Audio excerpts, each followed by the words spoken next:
Bienvenue à la mini-méditation du mercredi de l'Institut biblique belge. Depuis mercredi dernier, nous sommes plongés dans une série sur les livres de 1 et 2 Samuel intitulée « Un roi selon le cœur de Dieu ». Qu'il est tentant, lorsque nous sommes chrétiens, de nous appuyer sur l'homme en imitant le mode de vie, de pensée de ceux et celles qui nous entourent. C'est à cette tentation que cède aussi le peuple d'Israël dans la suite de 1 Samuel.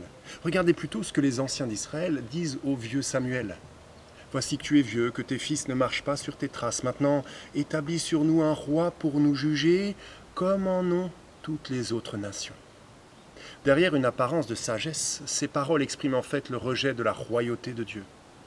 Ce n'est pas toi qu'ils rejettent, c'est moi qu'ils rejettent, pour que je ne règne plus sur eux, dit le Seigneur à son prophète Samuel.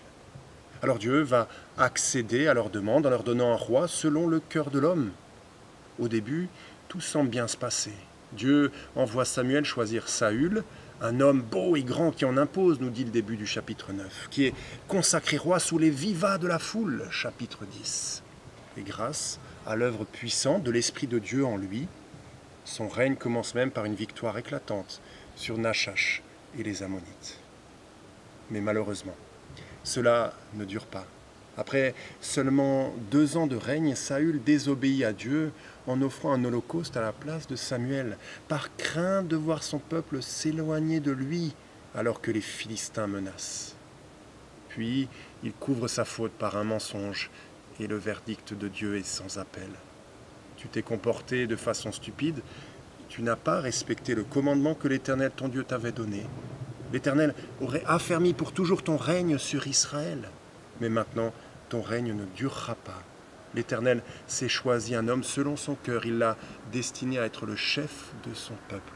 Chapitre 13, versets 13 et 14. Toute la suite du règne de Saül confirme à la fois ce portrait d'un roi craintif, désobéissant et égocentrique, et le verdict sans appel du Seigneur sur son règne.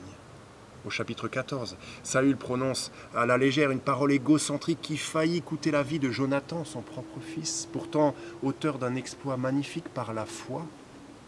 Au chapitre 15, Saül a une dernière chance d'obéir. Dieu lui demande de vouer Amalek à l'interdit, mais Saül et le peuple décident d'épargner son roi et de garder le meilleur du pays pour eux, en dissimulant honteusement leurs fautes. La faillite est complète pour Saül, le roi selon le cœur de l'homme. Il a toujours craint tout et tout le monde sauf son Dieu. Il n'a jamais compris qu'aux yeux de Dieu, l'obéissance vaut mieux que les sacrifices, comme le dit Samuel, chapitre 15, verset 22, préférant ses pensées à la parole de l'Éternel. Tout ceci est un avertissement pour nous. S'appuyer sur l'homme pour vivre, que ce soit sur nous-mêmes ou sur un autre, conduira tôt ou tard à la faillite.